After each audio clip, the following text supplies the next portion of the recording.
Stone County Extension saves the world. All right, you ready to do this? I'm ready. All right, Stone County Extension saves the world. We're here. It's almost May. It's wild. Another week of April, I guess. Yeah, exactly. We've been doing this podcast. We've got at least, this will be 22nd episode. We've been doing it for 6 months. And we're still here. We're still here. We were looking up. It's like, well, how long does it take for, to gain some traction? And said, usually people quit within the first 6 months. And we're still going. We're getting a few downloads, a few listens. Thanks for everybody checking us out. Thank you. But I feel like we're hitting our groove. We're kind of figuring out what we're going to, what we want this thing to be. And we're going to try something a little different. We're actually going to kind of follow a structure somewhat. Us and a structure? See if you notice. If you haven't noticed, we've been kind of winging it somewhat, It's been a busy month. And, but, to get the most benefit out of this podcast of humor and funny stories and education, we're going to balance it up a little bit. Yeah, that's the balance we like. And I think people enjoy the funny stuff.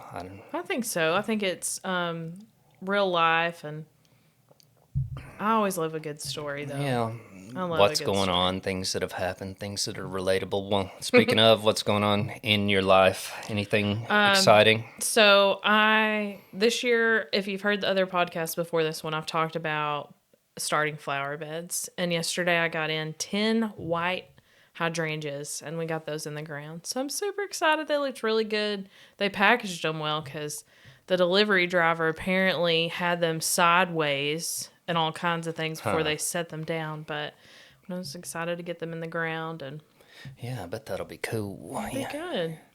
Yeah, we got WEP. Our WEP team's going. I'm not going to be able to go because I'm going to go. I got a meeting at Little Rock, but Yeah. you're headed to Monticello with our WEP teams.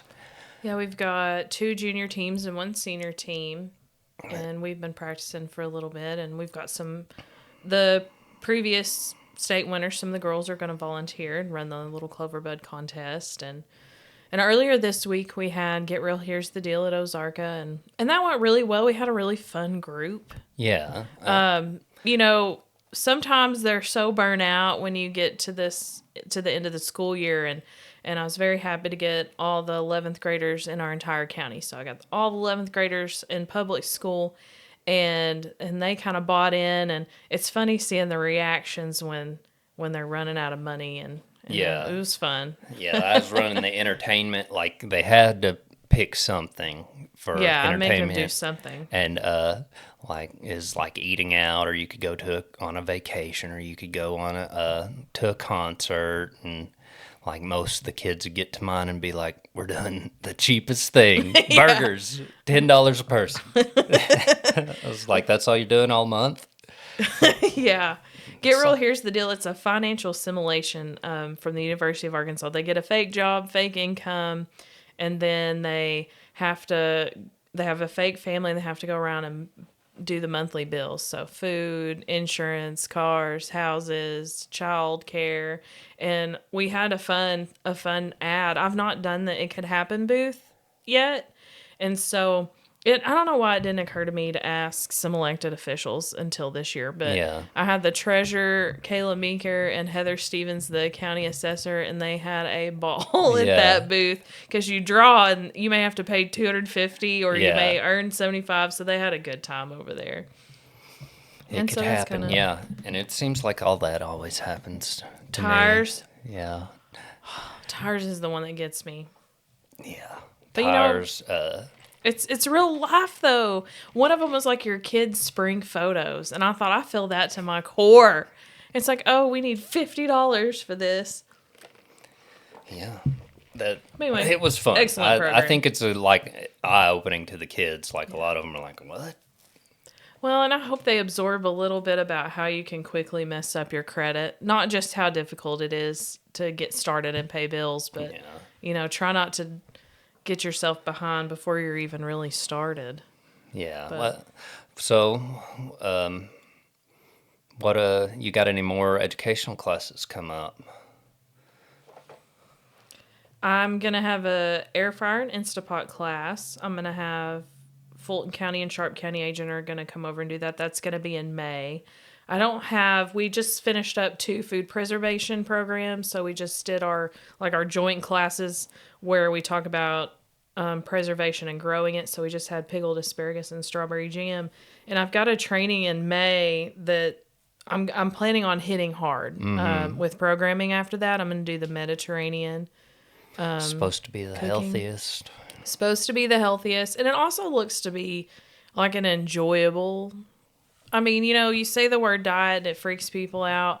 But if you talk about like another way of cooking and you're talking about the blue zones and the health benefits, and it was one of the things that was asked for by one of my Get Fit members who is part of our subcommittee that helps us decide our programming. And so that's coming up at the end of May, and I'm planning on hitting that hard. I forgot to set that down. And you're moving things again. But contest season's kind of at a head, so that affects, some of our other stuff with 4-H, and we're about to hit Oramas, and so, trying to transition through the different seasons and extension. What I've got coming up, Monday, April 27th, pesticide applicator training here at the extension office at 5:30. It's if you need to purchase restricted use pesticides, which I don't know how you feel about pesticides, but they're a tool that farmers can use to help control weeds. It's good management practice to control your weeds, so you got, it'll make better nutritious grass. Those weeds aren't out competing your grass, and the goal over time is to use those products responsibly. And if we can get our fertility right and our grass to growing, it'll out compete those weeds, and we can use less pesticides.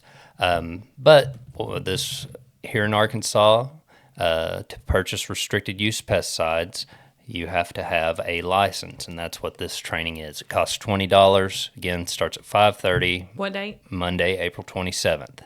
Then, what are we doing next week? On Wednesday, Wednesday, the youth leadership kids are going to the Capitol in the Clinton Museum.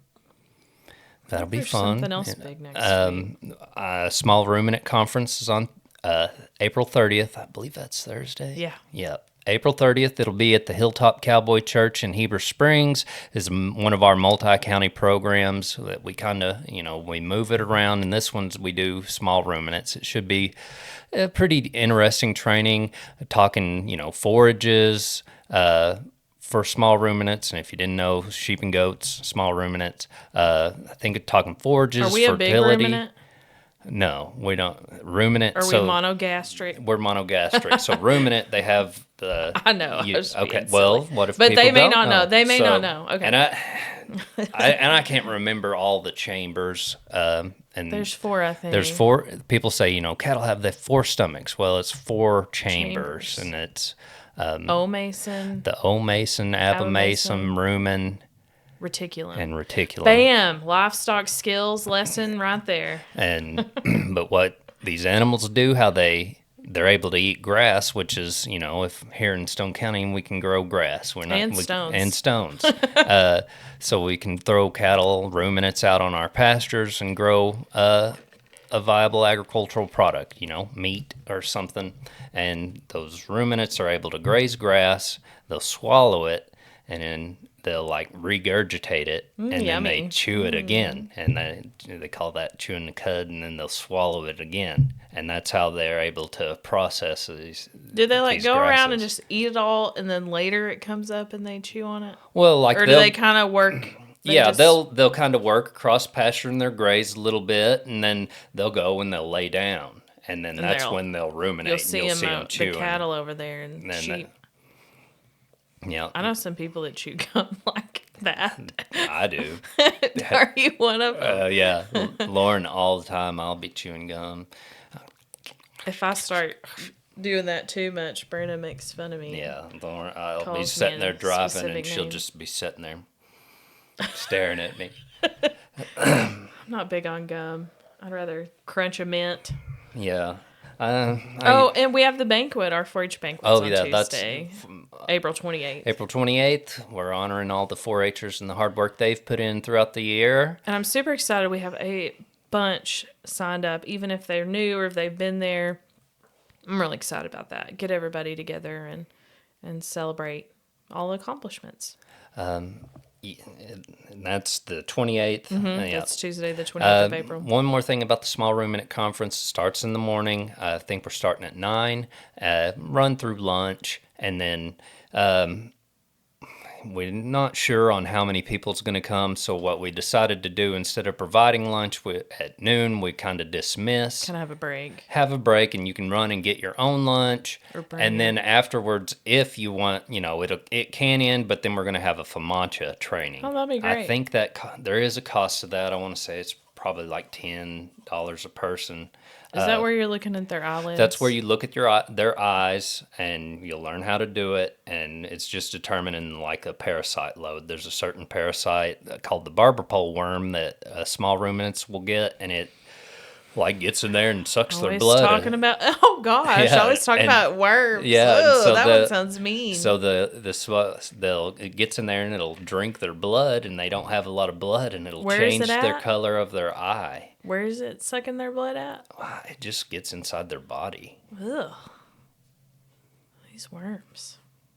And then you look at their eye, and depending on the color of it, like if it's real pink, then they're probably not a heavy load. But if it's, white, light pink, uh-oh. I want to know if you can do that with people. I doubt it. And they talk about this one specific worm, the barber pole worm. I need to learn more about small ruminants. When I first started, I didn't know nothing. I've kind of picked up a little bit here and there. When I first started, Les Walls, you know him? Mm-hmm. Yeah, Les, he was an agent at the time, but now he's like our A&R instructor. He come in here, and he's from down south, and I didn't know him. He's like, yeah, I got about 50 acres, and I'm wanting to run about 150 goats on this place up here. And he's like, I need some information. And I was just like, what? What am I going to say? Because I don't know nothing about goats. When you first started? Yeah. I don't know what they eat. I don't know. And then was he like, and I don't know the stocking rate. Yeah. He I think he knew like that would get me, because I kind of looked at him, and he just kind of grinned. And Rachel, she's like, don't I know you? She's like, that's a good trick. Yeah, I thought you looked familiar. But yeah, I learned a lot about small ruminants. So April 30th, that's Thursday, Heber Springs at the Hilltop Cowboy Church, starting 9 to about noon. I'm talking about, if you wanted to sell meat. The meat. Meat and milk. Milk and meat? How do you do it? Well, so anything else? Kind of give an update on what's going on. I'm sure there's more, but that'll do for my update for this week. Yeah, I think so. Let's transition now to funny stuff. Oh, funny stuff. Funny stuff. So I guess we can kind of give you're going to talk freezer jam. Well, yeah, and strawberries. Strawberries. I'm mainly talking about strawberry freezer jam, but a little bit about strawberries too. Yeah. Some things I learned. How we run this podcast is we're like, what are you talking about today? And what are you talking about today? I still haven't decided. I figured last week we talked gardening. I figure since you're talking a little bit of strawberries, I'll just throw in some, more things to think about gardening, because we're in that time of year. What do we watch out for? You making fun of my hands? A few years ago, it's probably been more than a few now. I think this was around COVID times, or right when COVID, and a local photographer would take photos in your family's orchard when the blooms were popping up. And so this one time she had borrowed a sheep, which is one of the reasons sheep get on my nerves, but bless them. Anyway, so she borrowed a sheep and she's taking photos of my daughter and they were really cute. And I think I might have been the one in charge of the sheep, the borrowed sheep. Supposed to be making sure it stayed where it's supposed to. Oh, well, it saw an opportunity and it darted away. And I mean, when I say darted, like this sheep got up and gone. And so I kept kind of going after it. And I feel like somebody had a random pony in here also. Oh, yeah. It was near your Uncle Fred's house. Yeah. Well, then, so the sheep took off, and I mean, acres away is just going. and the fact that it's a borrowed sheep makes it so much more upsetting. And so borrowed sheep is just heading out of Dodge.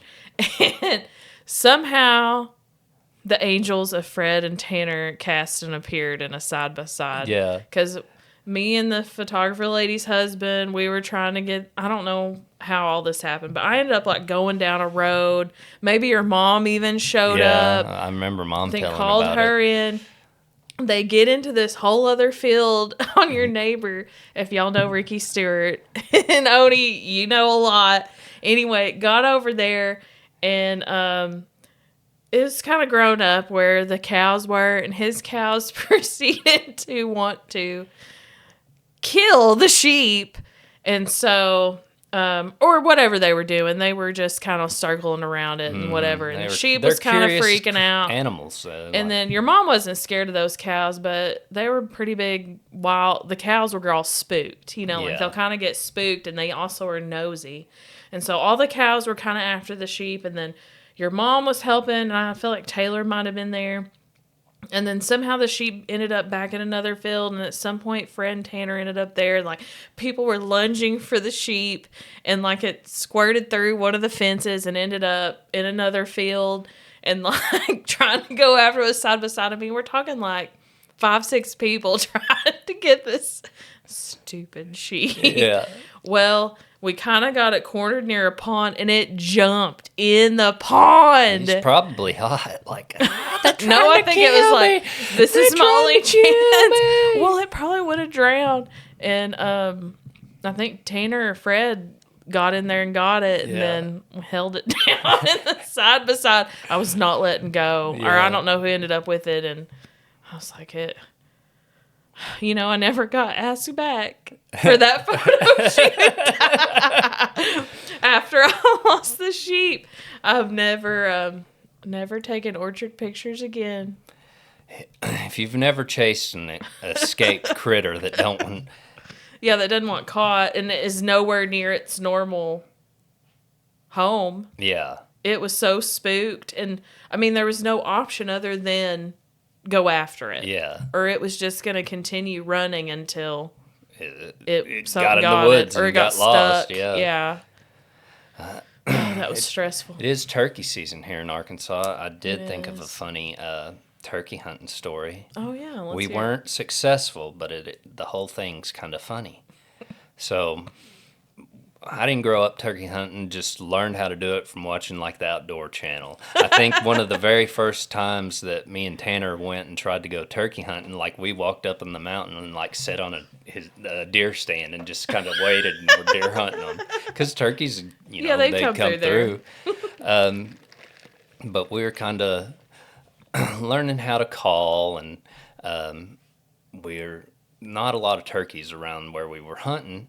And so we just go around, like it didn't matter whose property it was. Tyler! We just go, and I think it's Ricky's, right there around Fred's. That's what made me think about it. But we'd meander, it's attached to our property, and we make, we're just kind of walking around through the woods, not thinking anything about it. And one time we're like walking and like we're calling, and I swear I'm like, I can hear something over here. And I was like, that sounds like a hen. And I was like, and so my cousin would call, and then it'd answer. And so I feel like I know where this is going. we didn't know. We didn't know where, kind of what to do or how to play it. How do we do with this turkey here? Yeah, do you stay or do you walk? is that, it's a hen, or do we need to, kind of, what's going to be the maneuver?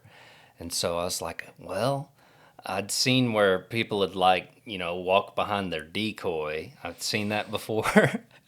And so That's so dangerous. me and my two cousins, we're walking in a line. All and we're three of walking, you? yeah. And Standing up? we're kind of hunkered down, kind of walking through the woods real slow. Oh my goodness. And we can hear that calling, because it's like no one else is around. Well, we were wrong.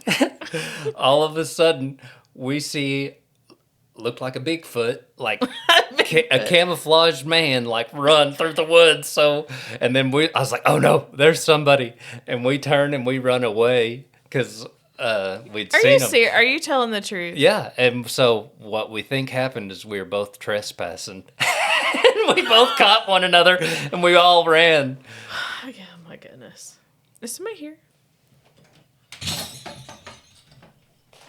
Anybody here? No. Sorry. I try to keep it together.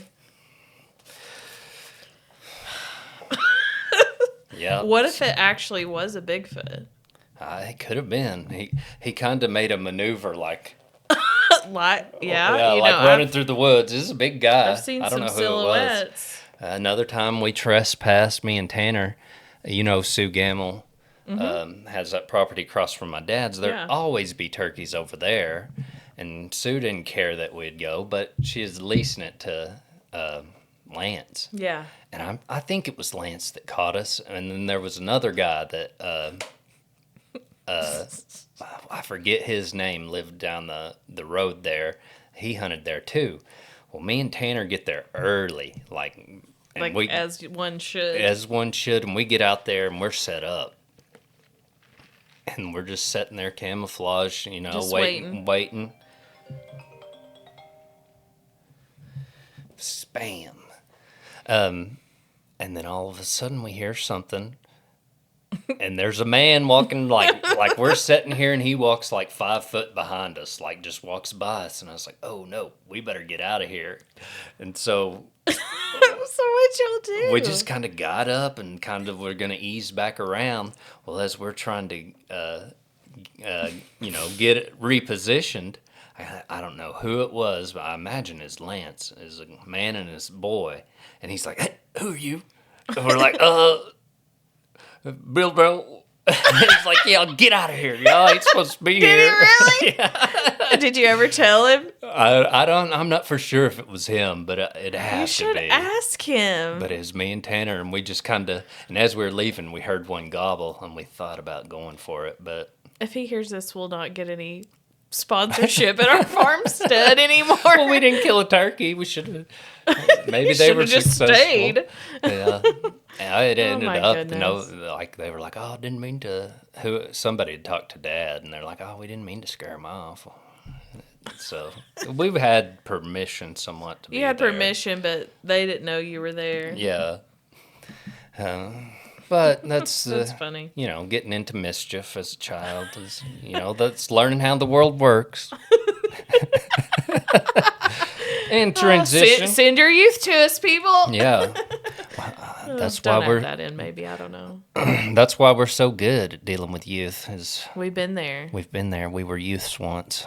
We were youths once. We remember what it was like being a youth. And that's the thing. When I was a kid, it's like.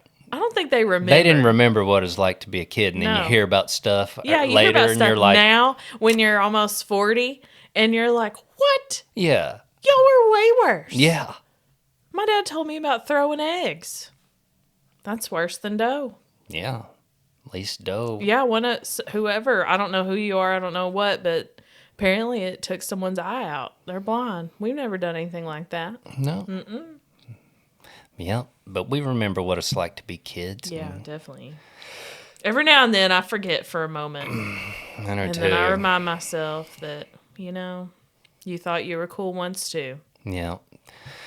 Yeah, they're too cool to participate. You ever feel like that? I don't like that. It depends on what it is. Do you like to participate in the dances that they kind of do? I'll do a little. What is really hard for me is an icebreaker. Yeah. Ooh. What's your favorite icebreaker? I need an icebreaker that has an answer that's a normal-ish answer. Yeah. Not, tell us about yourself. I freak out. I just come apart. I don't know how to act. You got to get weird with it. Well, but I don't think it's funny weird. I think it's like, oh, that's kind of weird. Like, what? You got to, like... Well, okay, you're funny when they're like, tell us about yourself. And I'm like, and you're like, I think Bigfoot's real. And they're like, hee. And then, but like, I feel like I say something and they're like, oh, that was awkward. You got to learn timing. Yeah, I got to read the room. I'm a lot better than I was. Like, I feel like, these last few years, I'm like, you know what? Because one day I had to pick like an animal that started with an A. What'd you pick? I said, awkward. I said, I looked up awkward animals. And there was an armadillo because I feel so awkward doing icebreakers. So I said, I'm the awkward armadillo. They laughed. I don't know. It was fine. I got through it. One time I got an icebreaker and it's like, what animal do you like to feel? That was really odd wording. Or touch. And I was like, that's odd. I like to touch snakes. See, They're so soft. There's no way that can come out normal sounding. I like to touch snakes and spiders. Ew, you don't feel like them to touch crawl a spider, on my do skin. You? Brandon will catch a spider. It doesn't bother him at all. You got to know how to handle these things. Are you scared of spiders? I'd rather have a snake than a spider, but I mean, I don't really mind having a tarantula around, but don't get too close, whatever. Brandon's like, oh, you sweet little baby, let me move you. I'm like, you eating all the little bugs. There'll be a spider. Lauren and Addie and Case are all terrified of them. Kill it. I mean, and I'm if like, it's come one on, that's little buddy. Gonna hurt me, then that's a problem. Well, what do you mean, like a brown recluse? There's a lot of black widows on the hill, on Lee Hill. Well, don't be reaching underneath anything. That's where they'll be. No. They're out and about. They're on things. They're living their life, not worried about hiding. I had a pepper plant, and I go to pick a pepper. A peck of pickled peppers. Pick a peck of peppers. And there was a black widow just right there hanging. They are cool looking, though. They are cool, but They are Brandon's creepy. uncle got bit by one as a child back in the day, and I think he couldn't feel his legs the next morning. He just, dismissed it. And the next morning, he couldn't feel his legs. Now, that's scary. Yeah, gotta be careful. I've seen a deal that said, mostly brown recluses, they'll only bite, if you're, sitting on them, they're not going to come, just sneak up on you and bite you. I have a story. I still told story time.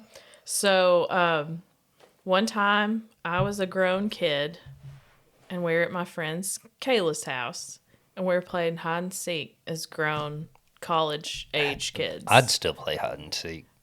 And we were going, and I was like, something's in my pants. Or no, I'm getting in the vehicle after playing hide and seek. And something was in my pants. And I pulled my hand out, I kind of put on the side of my leg, pulled my hand out, and a leg came with it. My pants, I shook those pants off. I did not care who was around. I was by Luber Road. There was a spider in my pants. Ooh. And those pants, gone. Did not matter. So I had to get provided a pair of shorts, and it bit me. It had bit me. Yeah. Probably in the frantic freak out of grabbing him, getting my pants off, scared him to death, and ripped his leg off. And he's like, yeah, that's plenty exactly of meat what right happened. Here. He said, "Oh, yeah." I think I have paranoid. I'm paranoid that someone's coming in, but yeah, I've taken off my pants. Yeah, and I first spider. You're watching, being like, "What are they doing? Why they keep looking out the door?" Madison, she's at. Oh yeah, she's at the support staff conference. Yeah, conference, support staff conference. Yeah, hope that's going well for all the support staff. Hope they're having a good time. Learning lots. She'll come back and be able to keep us on track. She'll tell us how good we are. Yep. Well, tell us about this freezer jam. Okay, let me pull my little slide back up. So It's a personal preference, but as far as strawberries go, I do not like a cooked strawberry. So when it comes to jam and things like that, I'm not going to do a canned jam. I like a freezer jam. And so you're not cooking the berries, you're heating up the pectin. And we'll talk more about that. But first, I thought it was interesting. Where did you think they first really discovered strawberries? Obviously, indigenous populations knew about them. But when did they kind of get discovered, so to speak? Or where? What country? Mm-hmm. Okay, I'm going to guess. China. No. South America. Yes. Do you know what country in South America? Chile. Yep. In the early 18th century, French explorers discovered them. And they were cultivated, so the indigenous were cultivating them in Chile in South America. And then, but eventually about 1714, they took them over to colonial Virginia and started to do genetics and things to breed them and have, like, why are you looking at me like that? I was like, man, you're going to sound like a dip when you said China. They're going to be like, what? And I feel like I have to say why I said China. I was thinking about, I don't know how I got this. Sidebar. But did you ever watch King of the Hill? Yes. So, like, I know Khan, he's Laotian, but he tells, like, a proverb, and I associated that with the time where there was a man, and he falls off a cliff, and, he's going to fall, and below him is, or above him is a tiger, and he's going to fall, but as he's about to fall, he sees this strawberry, and he reaches out, and it's the sweetest strawberry he ever tasted. And so I associated, I was like, well, maybe they come from China. Or Asia. Asia, yeah. But what's funny is when Hank retells Can you tell that the Chinese proverb, he says, well, one time there was a quarterback named Tom Landry. And it's always Tom Landry. And he looked... or it could have been Roger Staubach or something. Yeah, because wasn't it Tom Landry High? Yeah, it might have been Tom Landry High. Tom Landry may have been the coach. It would have been a Texas reference. I'm not a Cowboys fan. Anyways. I am. It's tough life. Dallas and the Razorbacks, pray for me. Yeah, I'm more of a bandwagon type person. So. Oh, gosh. You fickle fan. Yes. But anyways, he's about to get sacked, and he looked over and saw the Gatorade. And he reached out, and it's the sweetest Gatorade he ever tasted. All right, to transition, strawberry. Okay, back to strawberries. I do have a question. What's the difference in jam and jelly? Well, jelly is just the juice, where jam has the pulp. So, freezer jam. So, like I said, they took several of those plants, crossed them with the wild strawberry in colonial Virginia that pretty much built what we have today. And one of the things I thought was cool was strawberries are the most widely cultivated small fruit in America. So, I like a good fun fact. Yeah. So, I'm ready for a trivia question on that. But it says that they're so adaptable to soil and climate conditions that you can grow them in any part of Arkansas. So I thought that was cool. And our main season is like April, mid to late April through May. So Arkansas strawberries. And then, of course, when you're picking berries, you want them nice and red. And I didn't know this, but it makes sense now that I think about it. They don't ripen anymore. So you want to have them fully ripe or the ripeness that you prefer when you pick them, because they're not going to ripen like a banana. So if they're green, they're going to be green. Yeah. And you want to make sure that the caps are green and healthy. You don't want any like brown or dried up. And I thought that was a really interesting fact. And then it's best to wash them right before you use them. So don't bring them home, wash them, put them in the fridge. You want to hold off on washing. And it was an interesting thing too. We don't want to soak our berries, but it said that if you take the caps off, that can affect their flavor. Like if you take the caps off and store them, so you don't want to take the caps off until you're ready to preserve them. Lose some sugars? It says it can reduce flavor, texture, and nutrient quality. So I'm sure that sugar would be in that. Yeah. So when you store them, make sure you get rid of the bruised or the rotten ones. You know, that gray mold can set up really fast. Yeah. And and refrigerate them immediately, and only do them like a couple layers deep, like just two strawberries deep, no deeper, because they just kind of push down on each other. And then, so a shallow container, 2 berries deep, cover it with wax paper or plastic wrap when you're storing it. And instead of just leaving it in the open flats you'll get the plastic containers, it's got the holes in it. You want to take them out of that. Don't wash them yet. 2 deep in a container, wax paper, plastic wrap. So, but if you want to freeze them, they're good optimally for 8 months. You can go 12 months if you just want to like freeze them whole. But freezer jam's good. Yeah. So, They had us make some at iLead. Freezer jam or jam? Freezer jam from strawberry freezer Strawberry jam. freezer jam? Mm-hmm. So they don't require any cooking of the fruit, and that way you're really keeping that natural flavor and color. That's another thing. I don't like them. Like if you cook them, sometimes they can start going brown. Yeah. If you're cooking them properly, because I know some that aren't really following recommendations when they're making their canned jam. But that's one thing I love about freezer jam. So what you do is you're just making sure that if you're using the berries from the store, you might have to cut them a little, but you want to mash them up really good. And then they need to sit in sugar for 20 minutes. And I had a few people say they were having trouble with theirs getting set.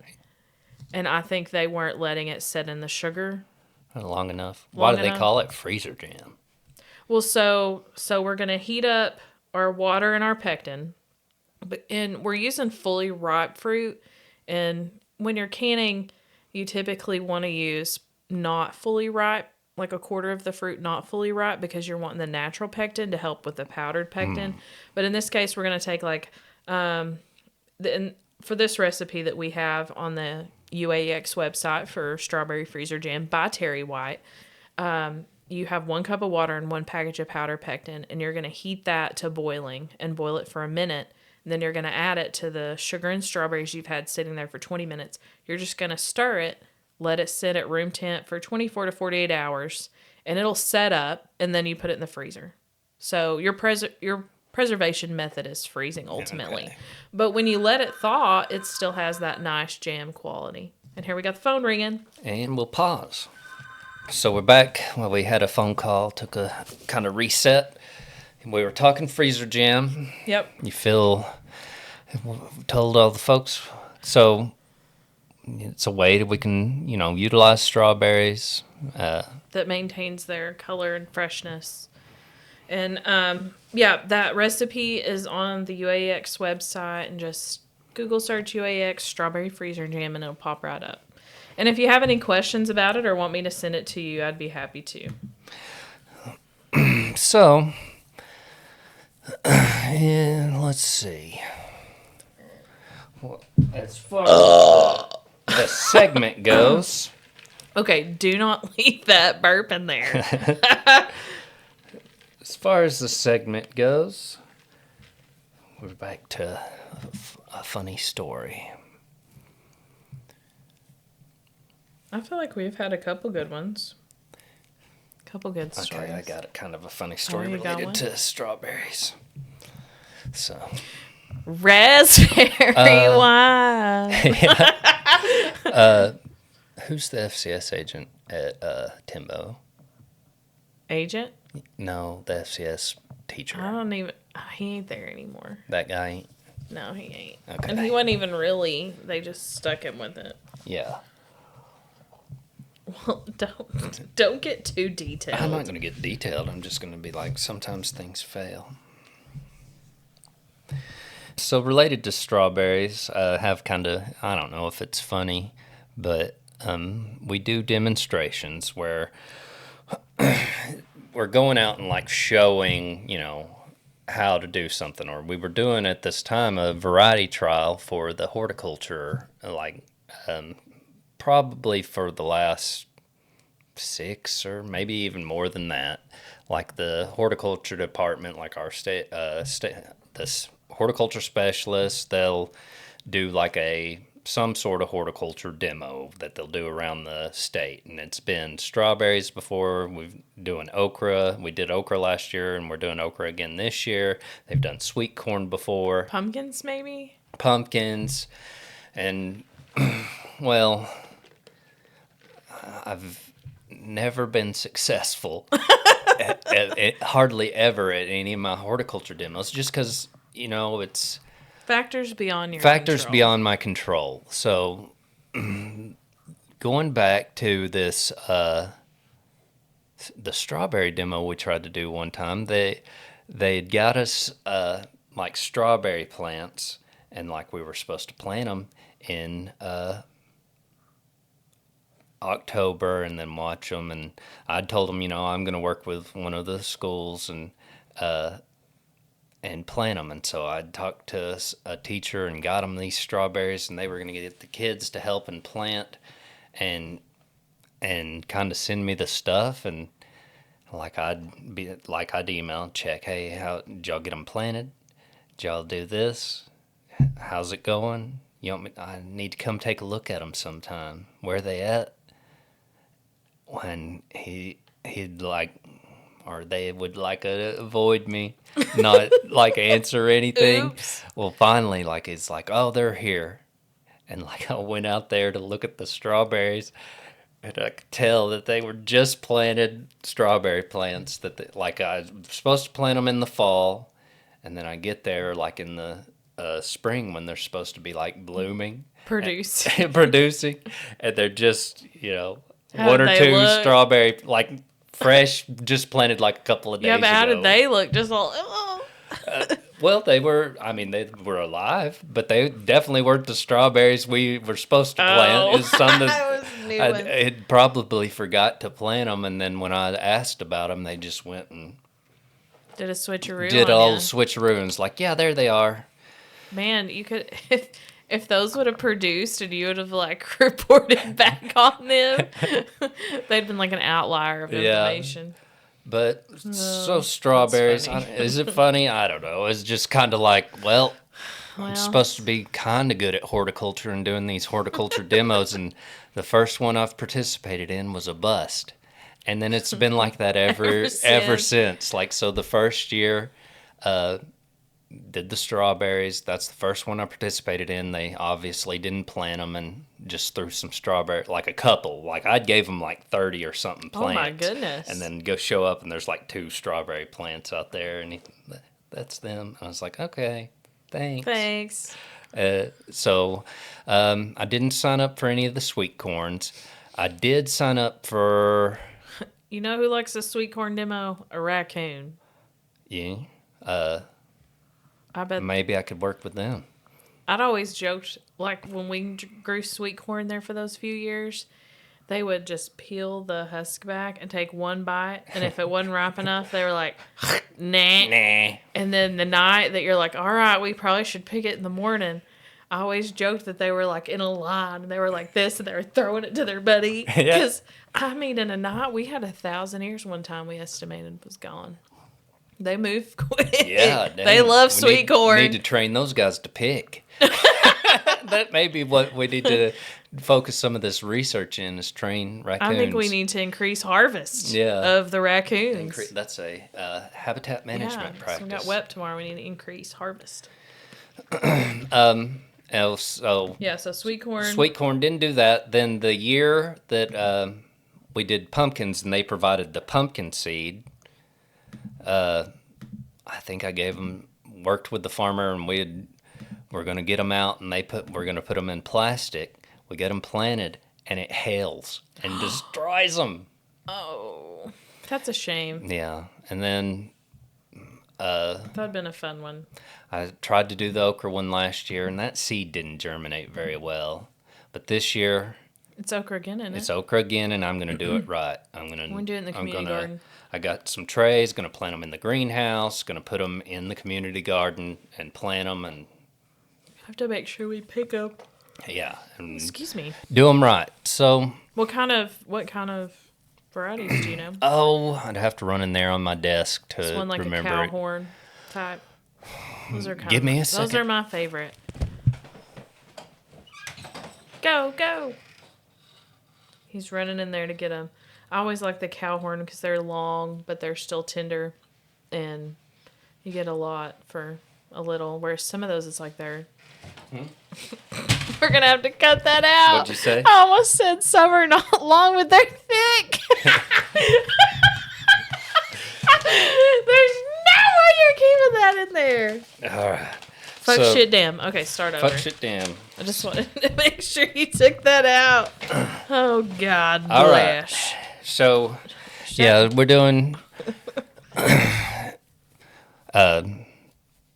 the varieties we're doing this year for the okra trial is some Jade, Crimson Spineless, and Jambalaya 2.0. Ooh. Yeah, we'll see how those do. I'm gonna pay attention and do it right, and I'm gonna plant them probably plant them as transplants in the greenhouse next week after the Master Gardener plant sale, which I don't think we mentioned. I don't think you did, but it's Saturday. This Saturday, April 25th. 25th. Yeah. They've got a bunch of plants started out at the greenhouse, reasonable prices. Starts at 9. If you're watching us on YouTube, we've got one of the plants that's going to be at the sale behind us.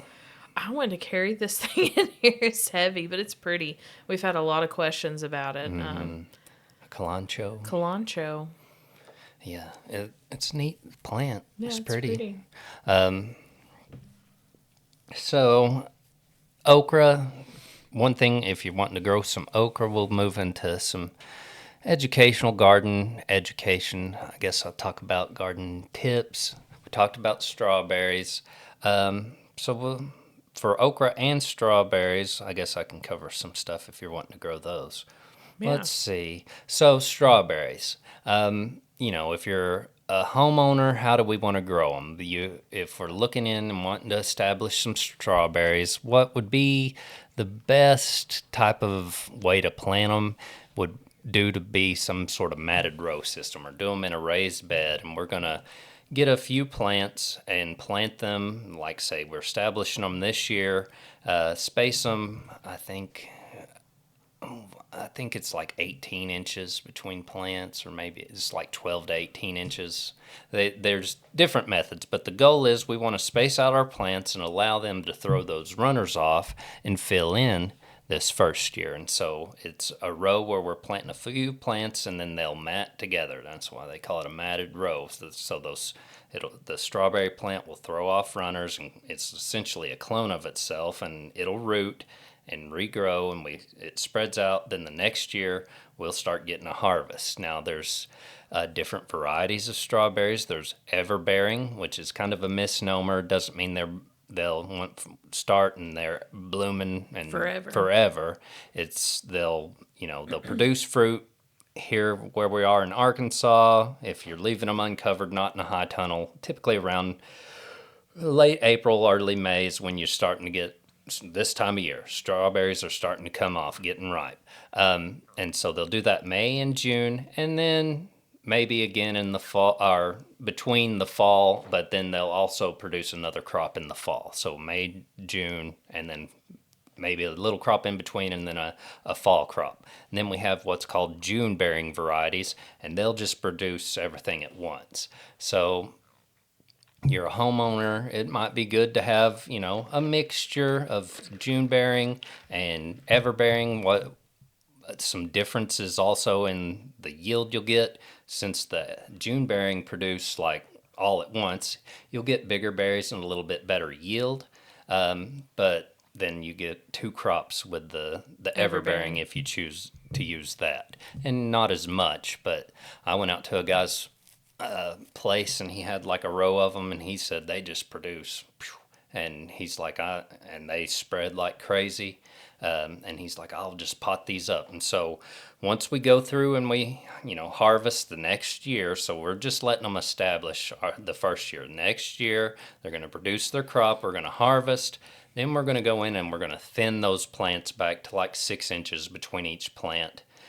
You can repot those or do whatever with them, but thin them out and then let them regrow again. And that's going to kind of be how we treat our strawberry bed. It's like a perennial crop, and it's going to come back year to year to year to year. What do you put down like a ground cover?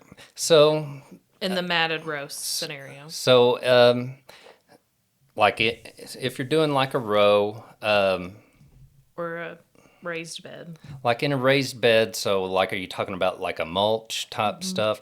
So how we planted a bed and how we're going to run it. We're not going to mulch till like the fall, and then I'm probably going to use straw. There's strawberries, and just go in there and throw that straw in over the top to keep those, to provide some heat and coverage to those crowns, to provide some protection so they hopefully don't die over the winter. During this time, I'd just be watching. I wouldn't use a ground cover yet to allow those runners to. They're going to create kind of their own ground cover. Essentially, is what we want those strawberries to do, is to spread. I'd go through there, watch for any weed competition, and just hand pluck that. Probably a good idea to here in Arkansas. You be sure that we're doing some sort of fungicide spray program. There's a lot of diseases that can affect strawberries.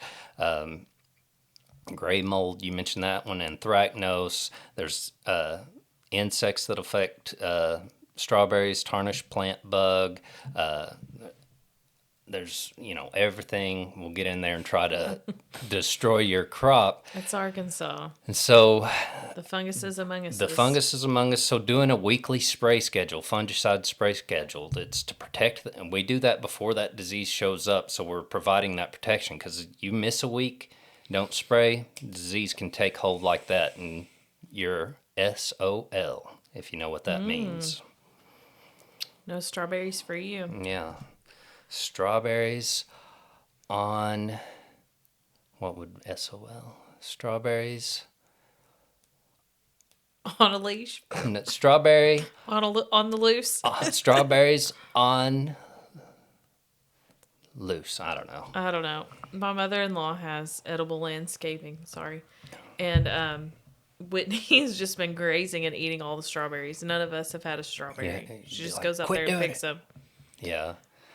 Now she will share raspberries. So, mentioning that made me think of, so again, you're establishing strawberries this first year, when they'll have blooms on them. You'll be like, oh, cool, we're going to have a crop. It'd be better to pluck those blooms. So it can focus on creating those runners, creating roots, and getting established. In that first year. Good practice. And then,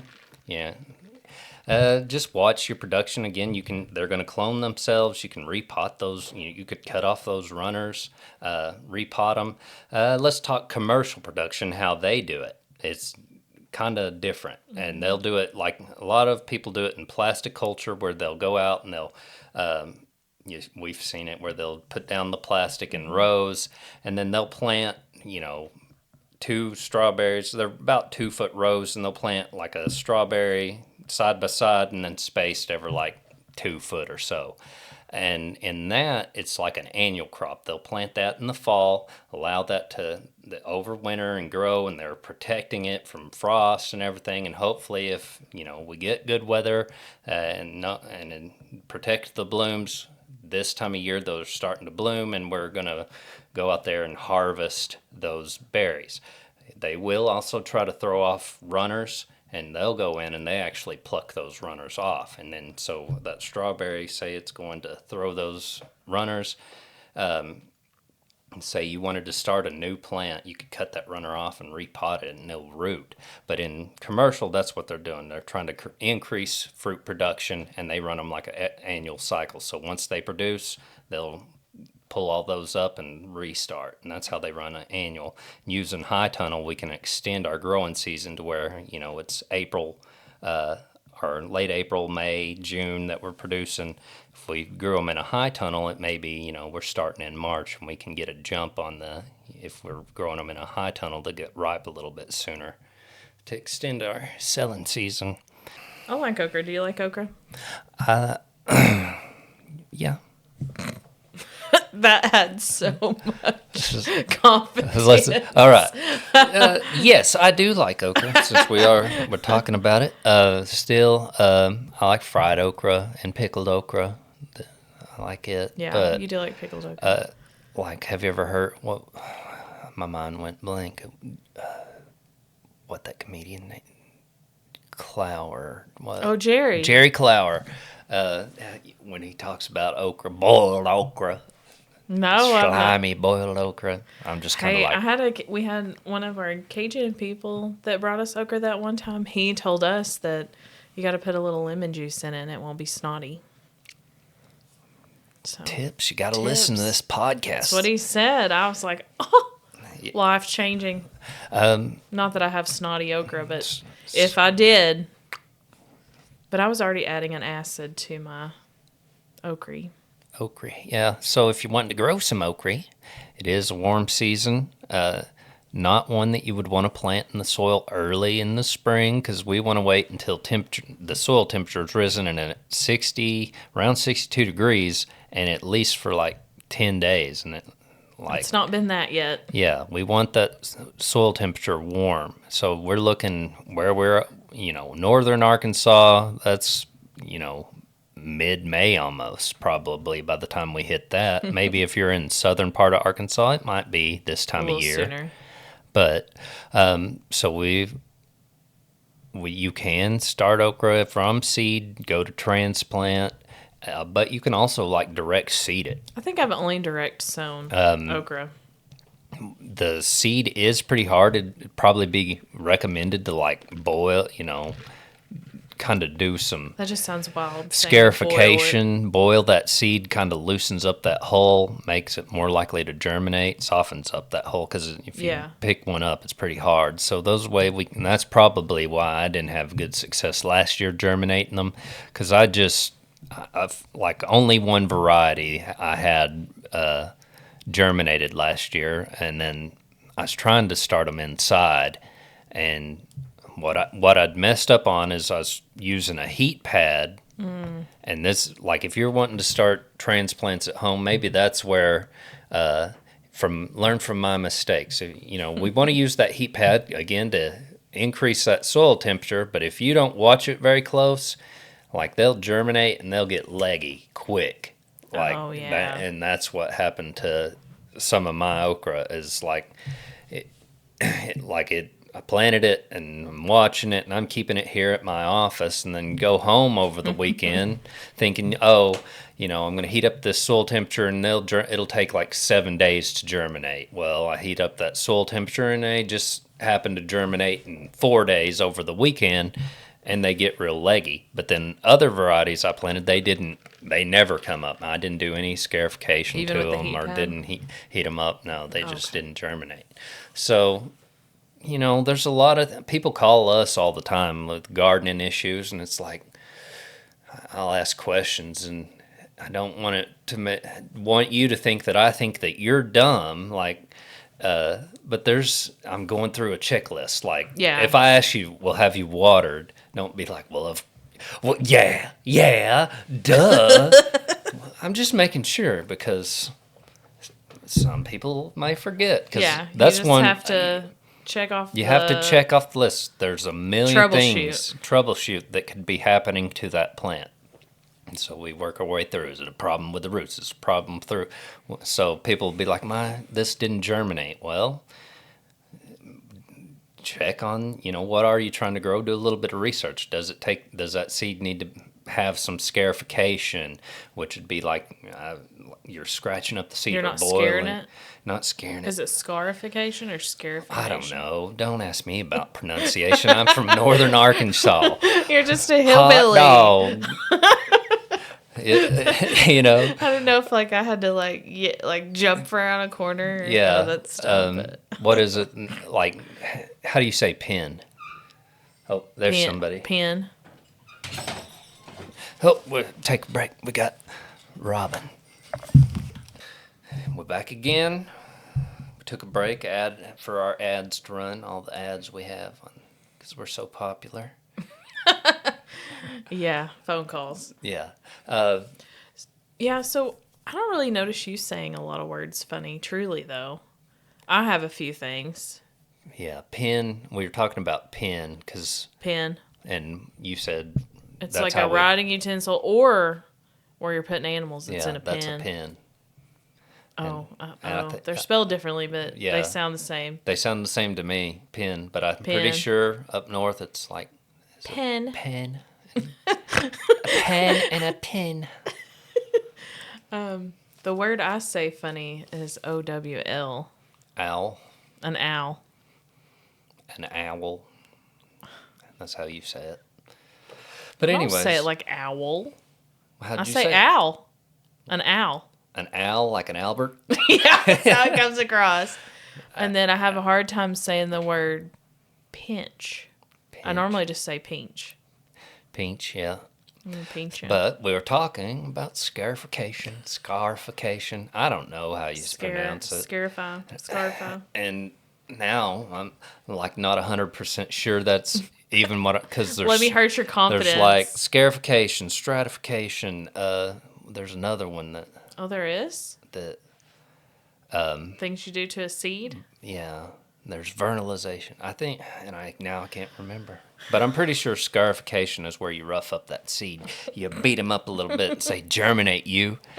So, it's violent. Yeah, you got to rough up some of these guys. But okra, kind of round it out. We want to wait till our soil temperature is warm enough. It's like 62 degrees for a week.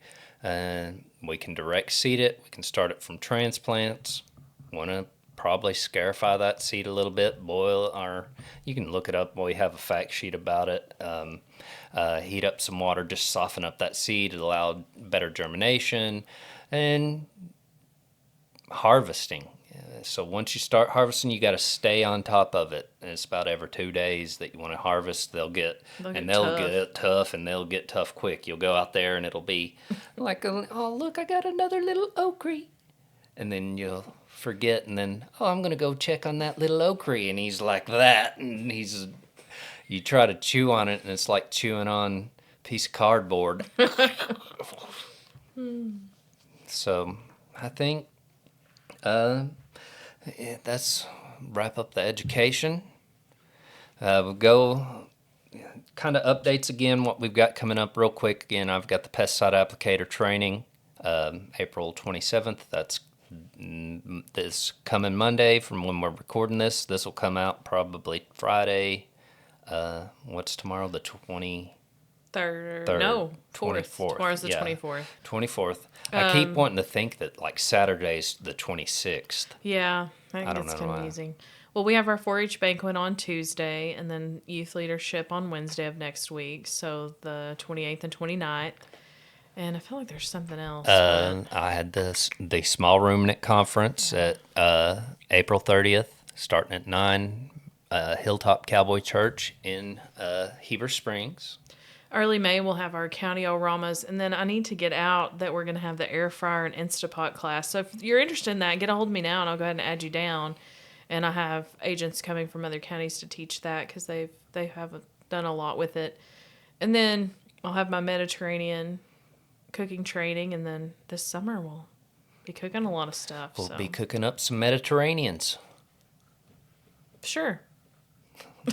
It's called Mediterranean cooking. Cook them up in olive oil. Yeah. Okay, so final segment. We'll kind of wrap up, end. Got anything humorous? Anything? Any final thoughts for the folks? Any words of wisdom? We do have I guess somewhat say, current events. We do have some words of advice.